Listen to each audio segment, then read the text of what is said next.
Johannes, the 87th Roman emperor, was a brief yet consequential figure in the late Western Roman Empire, whose rise and fall unfolded amid the unstable politics following the death of Emperor Honorius in 423 AD. As a senior civil servant, Johannes would unexpectedly seize imperial power, only to be captured and executed in a relatively short but dramatic reign that highlighted the fragility of Roman imperial authority in the early 5th century. Johannes was a senior administrative officer, likely of high-ranking status within the Western Roman Empire's bureaucratic structure. His exact origins are unclear, but it is believed he had a background in the civil service, possibly from a family with connections to the imperial court. This was an era when the Western Roman Empire was in a state of fragmentation and decline, with political power often shifting between military generals and influential bureaucrats rather than solely from emperors to their appointed heirs. The death of Emperor Honorius in 423 AD, which left the Western Roman Empire without a clear successor, set the stage for a political vacuum.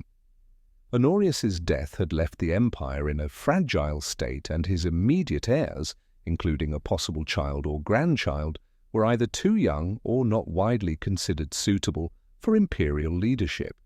The task of designating a new emperor fell to the Eastern Roman Emperor Theodosius II, who was still a child at the time and under the control of his regents. Theodosius II's delay in nominating a successor for Honorius, or effectively managing the Western Empire's affairs, created an opportunity for ambitious figures like Johannes. With power vacuums being ripe for exploitation, Johannes likely took advantage of the chaotic situation, leveraging his position within the bureaucracy to proclaim himself Emperor of the West. His exact steps in achieving this remain obscure, but it is clear that Johannes used both military and political maneuvering to solidify his claim to the throne. His rise to power was emblematic of the political instability that plagued the late Western Roman Empire, where military usurpations and bureaucratic coups were not uncommon. Johannes's rise to the throne was initially accepted by some factions in the West. As a senior civil servant, he had cultivated relationships with key military leaders and was able to gain their support when he seized power. His claim to the throne, however, was largely disputed by various elements of the Roman aristocracy and military who were loyal to Honorius's family line or to the concept of imperial legitimacy through imperial appointments from Constantinople. In the absence of a strong imperial claimant, Johannes's seizure of power in 423 AD, while not universally accepted, found some degree of political backing, particularly from those who preferred a non-dynastic ruler. His reign, which is usually dated to 423 to 425 AD, was largely one of political and military survival. Johannes lacked significant military support from the Eastern Roman Empire, and his authority in Italy and the West remained tenuous.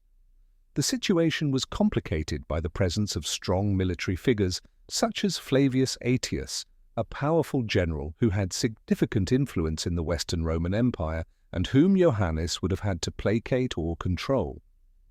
Johannes's lack of military success and an inability to maintain control of key regions in the West would eventually lead to his downfall. The Eastern Roman Emperor Theodosius II viewed Johannes as an illegitimate usurper who had disrupted the stability of the Western Empire. As a ruler who believed in the divine right of the imperial family, Theodosius II was unable to tolerate a rival emperor claiming power in the West without his approval. After several years of diplomatic efforts, Theodosius II took military action to remove Johannes from the throne. In 425 AD, Theodosius II sent a military force under the command of the general Anatolius to march westward. The military campaign was not prolonged, but it ultimately proved decisive. The forces of Theodosius II, loyal to the Eastern Emperor and supported by military leaders in the West, who opposed Johannes's rule, successfully captured the usurper. Johannes's capture marked the end of his brief reign as emperor. After his defeat, he was brought to Constantinople, where he was paraded in a public display symbolizing the triumph of imperial authority over the instability caused by his usurpation. Theodosius II, keen to demonstrate both his power and his role as the rightful ruler of the Roman Empire, ordered Johannes's execution shortly thereafter. His death was not only a personal end to the brief episode of Johannes's reign, but also an important moment in the politics of the Eastern and Western empires. The specific method of Johannes's execution remains unclear, though it is commonly believed he was either executed by beheading or strangulation, as was typical for high-ranking prisoners in the ancient world. The end of Johannes was a reminder of the brutal methods used by emperors to maintain their power and to deal with rivals who threatened their rule. Johannes's reign, though short, was part of a larger pattern of instability and shifting power dynamics within the Roman Empire in the early 5th century.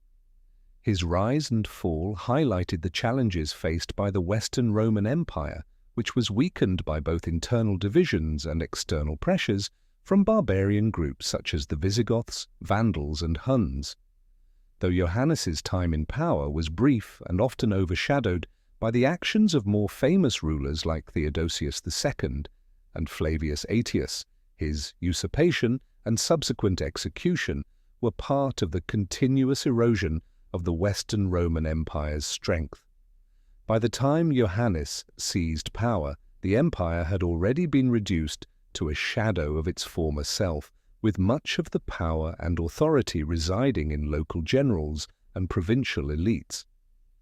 Johannes himself did little to alter the broader course of Roman history, and his reign is typically regarded as a footnote in the long decline of the Western Empire. In the larger context of the Eastern and Western Roman empires, Johannes represents the final burst of political ambition that occurred within the West before its eventual collapse. His reign, brief and tumultuous, stands as a testament to the disarray and fragmentation that marked the Western Roman Empire in the early 5th century. Johannes's reign as the 87th Roman emperor was a brief, turbulent episode in the history of the Western Roman Empire.